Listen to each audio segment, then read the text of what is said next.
Hi everyone, thank you so much for clicking on my channel and for joining my review of 90 Day Fiancé Before the 90 Days, A Tale of Two Cities, Season 7, Episode 2. So this episode seems to be, the day that most of the couples are traveling. And so first up we have Renee and Chitty. She is packing and she is on her way to Nigeria. So as she's packing, she talks about bringing her favorite perfume because she really wants to put it on before she meets Chitty. And she talks again about Chitty being blind and how it made her fall harder for him. She feels like she will be able to be herself because he can't see her. And we already know she has some insecurities about her body and her appearance. So now she is ready to say her goodbyes to her kids, and off she goes to the airport. Next we see Chitty with his brother-in-law, who is helping him to the car so that they can go pick up Renee at the airport. He is with Chitty, because he needs, Chitty said he needs some help with, mobility.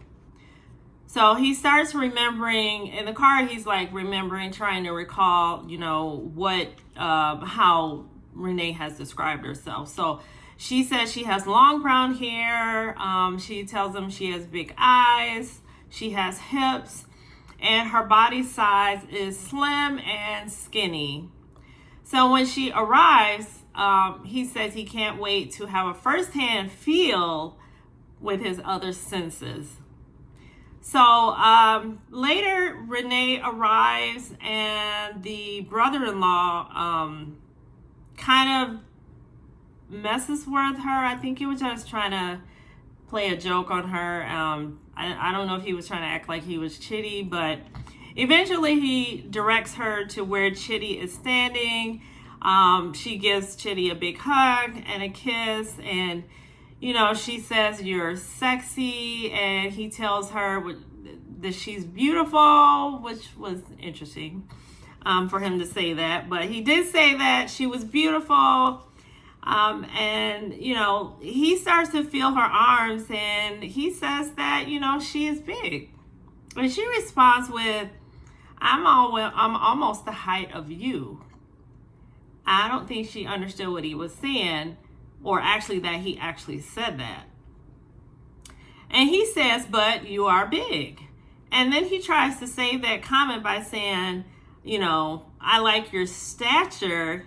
And he kept saying, "You're not slim," but he said, "You're perfect." So I guess that was his way of cleaning up that bad comment by turning around and saying that, no, she's, I think he's saying that he meant she was slim and that she's perfect. And so she kind of did like a fake laugh. And he says, "This is what I've always wanted in a woman."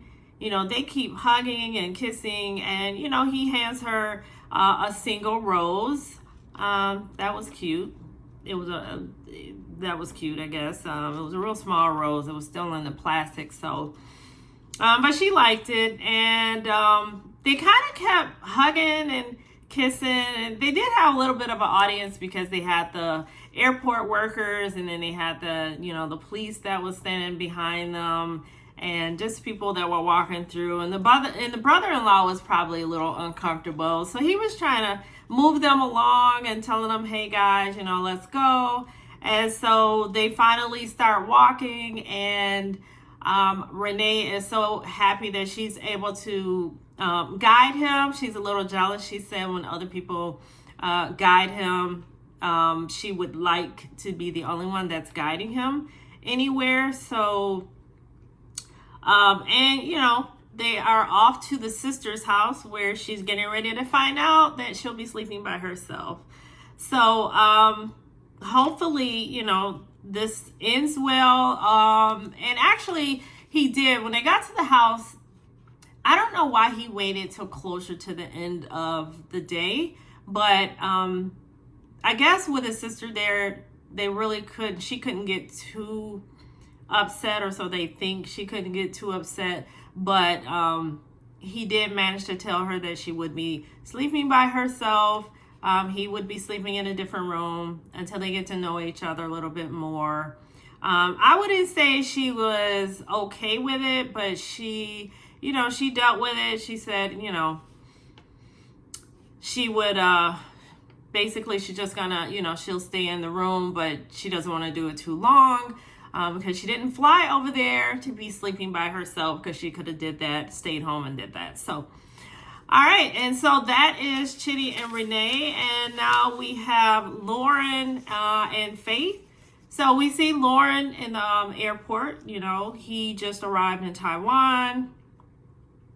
I believe this is just like a layover flight. And then, he starts saying that he smells terrible. And so he pulls out this packet. It looks kind of like a alcohol, like little moisture pad that you might clean your hands off. Some restaurants give that to you.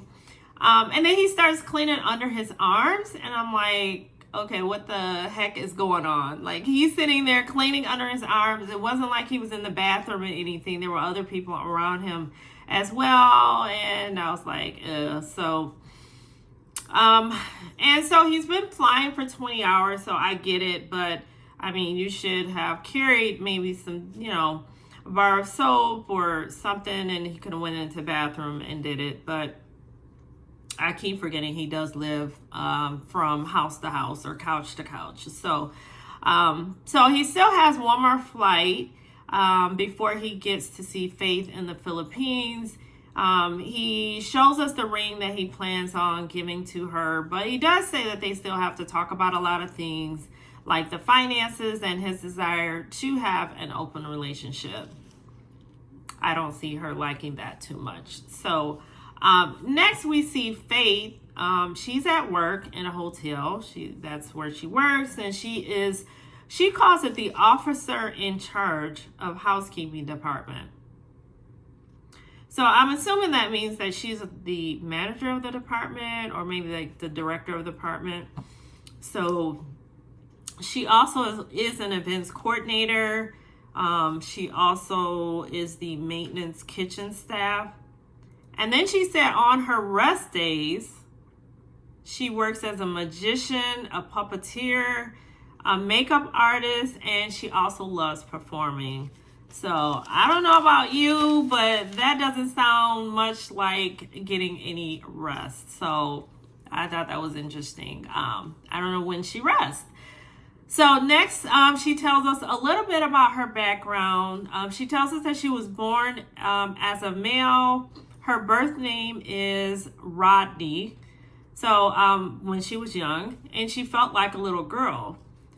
So the laws in the Philippines are pretty conservative in that, you can't change your gender.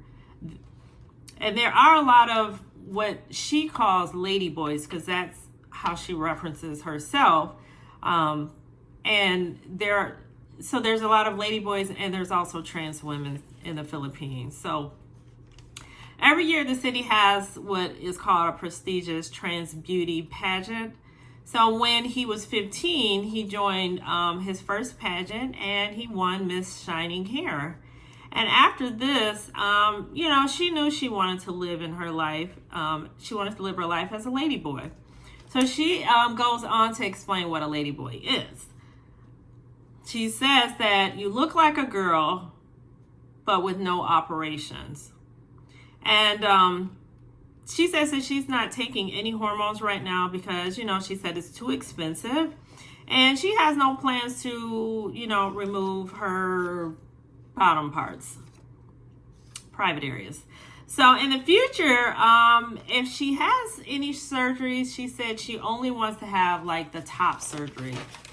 And I think you all know what that is.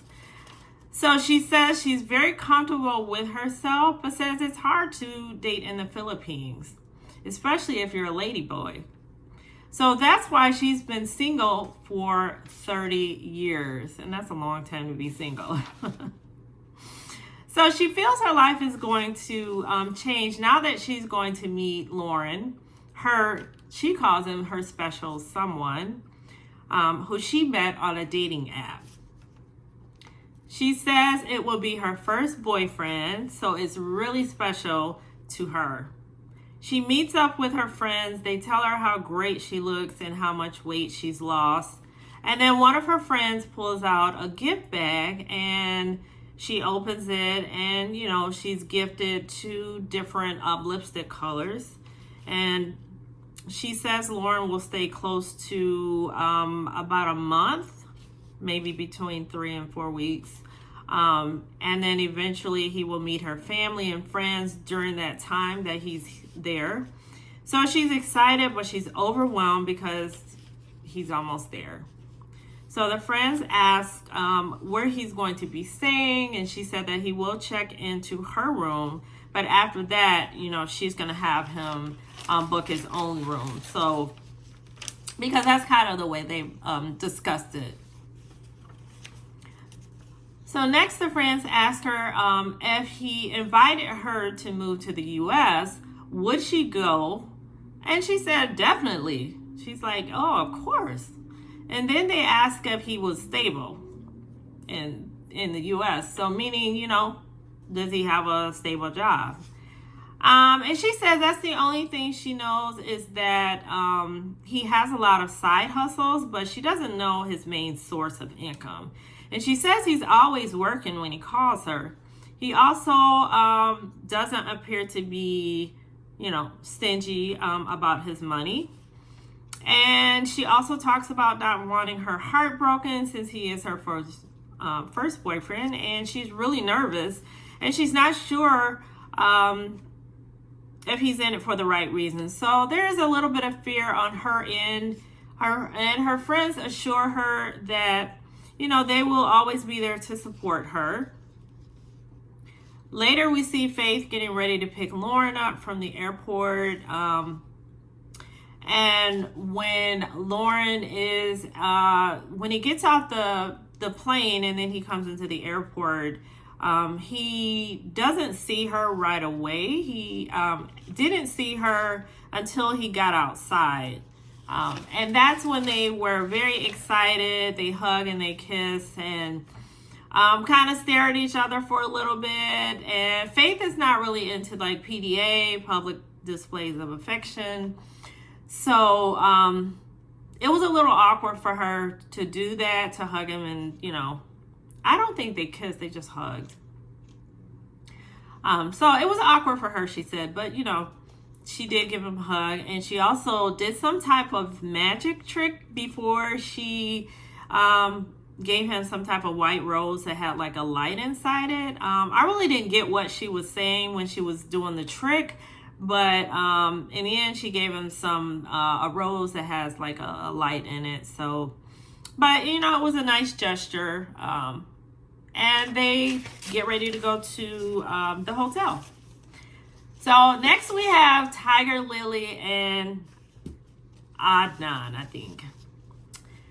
Okay, so we see Tiger Lily standing outside with her suitcase waiting to be picked up. She says she will be in Jordan for about a week. I think it's like 6 days. So she says people may see her as an overpacker, but she says she needs everything that she's bringing. She did have about 6 to 8 suitcases. And again, this is only for, I think, six days.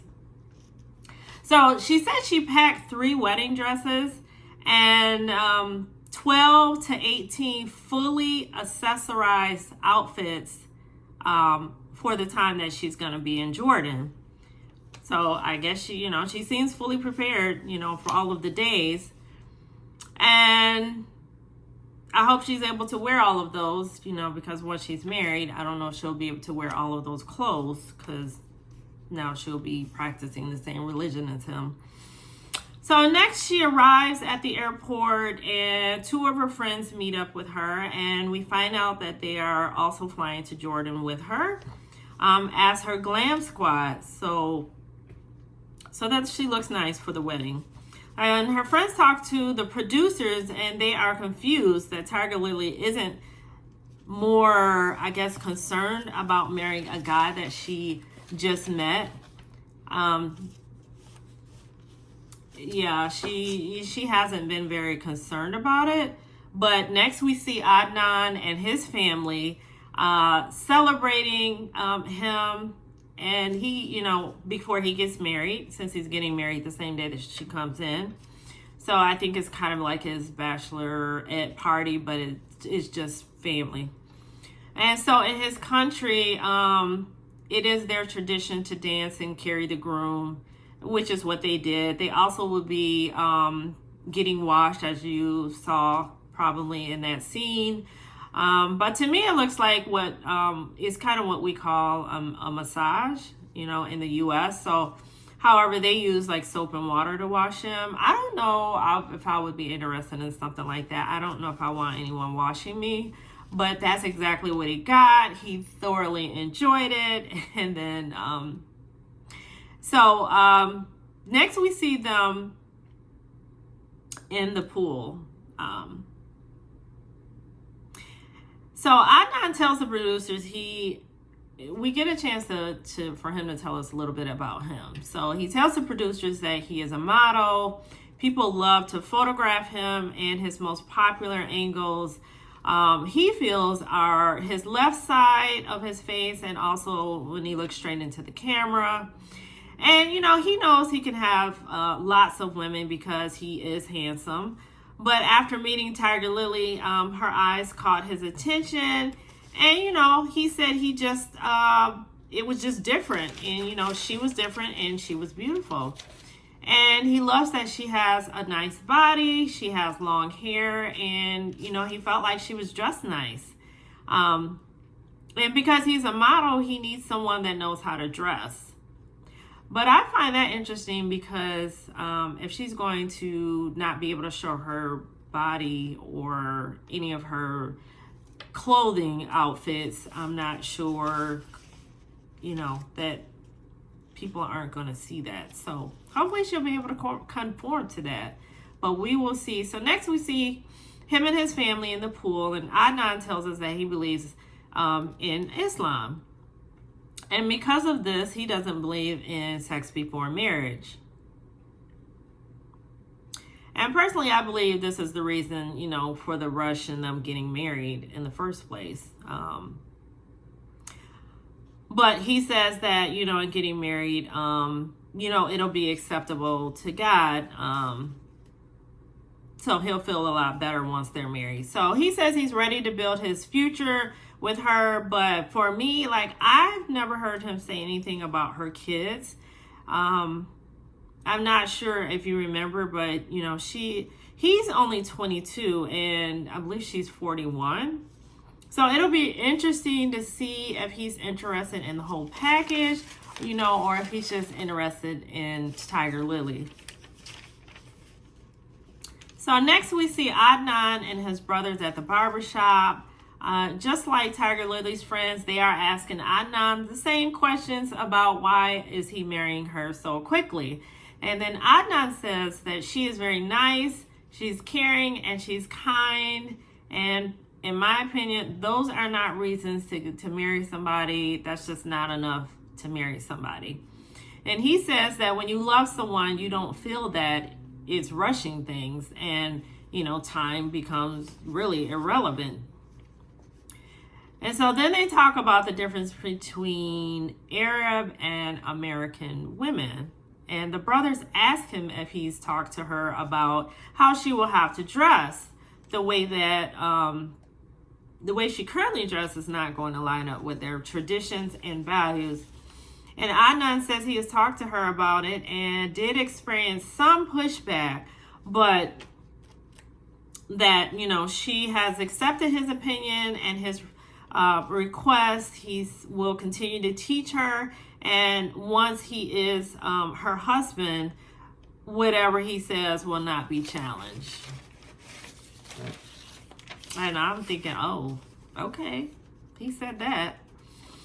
I hope she's okay with that or in agreement with that, but we'll see. The brother says, what if she doesn't want to do that? And Adnan says basically she has to. Yeah, I don't know how this is going to go over well. I mean, she's already been controlled by her first husband, so I don't know how she can see that this was going to be another controlling situation once he said that he was Muslim.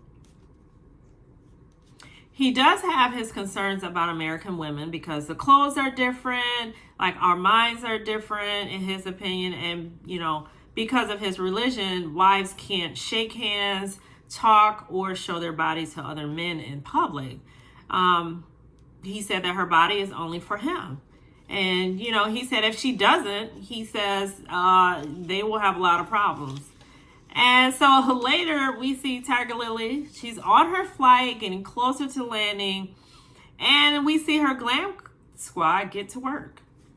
And they are curling her hair, little bit of flat ironing and curling. And also they are doing her makeup. So this is kind of happening right in front of the other passengers. They're just getting her ready.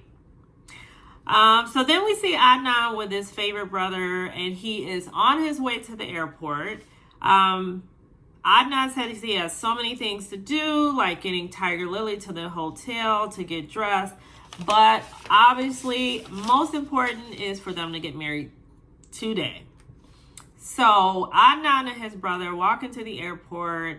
They look up on the board to find her flight, and based on the time, she is already there. So we continue to see them wait and wait and wait and wait and wait. So next thing, we see Tiger Lily and her glam squad in the bathroom where they're getting her all glammed up to meet him. However, it's taking a long time. And Adnan has not even received a text, a call, not even to let him know that, she at least landed safely.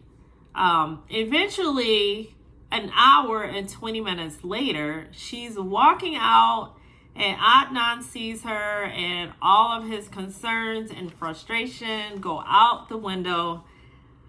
He hugs her and kisses her forehead. And the producers ask about the forehead kiss, and they say, Adnan says that it's okay, but, he said he really couldn't help himself. So Tiger Lily asks him later if her outfit is okay, and he says yes, but we will fix it. And she asks him, well, what does that mean? And Adnan says, I will tell you and you will change. She says, okay, and, the look he gives the cameras was like, I told you. In other words, she's going to conform like I told you she would. I don't see this going well at all because I don't like his little responses. I think it's the tone of the responses. But next, Adnan, Tiger Lily lets him, introduces him to the Glam Squad team. And Adnan immediately does not care for her having a male friend. But for now, he says he will accept it. But in the future, she will not be able to have guy friends because it's just not acceptable to him. So now Adnan is driving everyone to the hotel. And the drive seems awkward and super quiet. The Glam Squad asked him, I forgot the girl's name that was in the back seat, but she does the makeup. She asked him, if he had a big family or a lot of brothers and sisters. And Adnan said he has like 15. And, he said he's hoping to have at least 5 kids with Tiger Lily. And so this is like all news to Tiger Lily. I guess that's something they forgot to talk about. But, yep, she said that, that was news to her. They asked him also how he feels about living in the U.S. And it seems he's more open to splitting his time between the countries. So this is another news flash to Tiger Lily as well. So they really haven't talked about, I don't know what they've talked about, but they both are really just focused on getting married, and that's it. So I think that's not really enough. But hey, it's their decision. So later, after Tiger Lily gets dressed, she gets picked up from the hotel, and her and Adnan are riding in the car over to, I believe, the marriage venue. And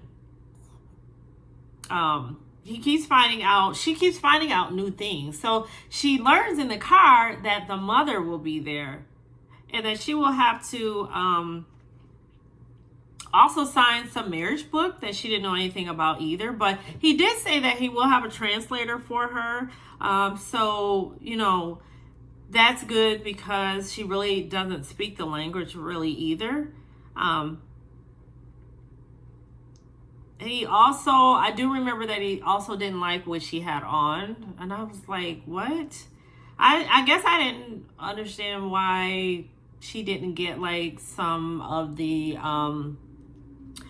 the different ideas of what kind of things he wanted her to wear, or what would be appropriate for her to wear. Because it was like a pantsuit, but, or was it a dress? I don't even remember, but he liked the color, but he just didn't like the fact that it was so tight and, fitting. But she is in for a rude awakening. He also is inviting his entire family, and is not even telling her that he's inviting his entire family. So, I like surprises, but I don't want to be too surprised. So, she's in for a big surprise. So she has no idea. So, I don't know why he left that part out, because I don't think she would have a problem with that. I don't think she would. So next we see Brian and Ingrid. Okay, and so Brian just landed in Brazil.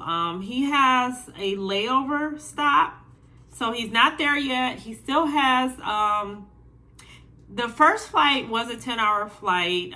He said he's pretty hungry and anxious and happy. He has one more flight to catch before meeting Ingrid for the first time. So next, we end up seeing Ingrid. We find out she's 32. She's from Gurupi, Brazil, which is in the state of Tocantins. She says it's kind of like the countryside. So the next morning, she's with her adorable 2-year-old son, and she's walking him to the car, and he gets in the back seat, and he's so cute. We see a picture of her 12-year-old son also, and she starts to tell us the backstory, in that she was married to her oldest son's father, but they got divorced when she was 25. And a few years later, she met her youngest son's father and became pregnant. But 2 months into the pregnancy, he left her in the middle of the pandemic. That's awful. Yeah, that's awful. Wow. And when her son was 7 months, she became unemployed, and financially it was just a hard time for her. So she really wanted to find someone, who would care about her and her son, or her and her kids. And that's when she came across Brian on a dating site. When she first saw him, she thought he was handsome and interesting. And she said the more she talked to him, he told her that, he was wheelchair bound. She admits that she was very shocked. But, she loves that he is a positive person. He always travels, and he's very independent and appears to be happy. Yeah, that was something I liked about him too. Even though he was in a wheelchair, he always seems to be very positive and happy, despite whatever's going on in his life. So next we see her visiting a friend at her ranch, because, she's hoping that it will definitely relax her. And they discuss Brian's disability and how she will deal with it. Also, how her family will feel about, him being disabled. And as for her, Ingrid said, she feels that he does everything a normal person does, except he just doesn't walk.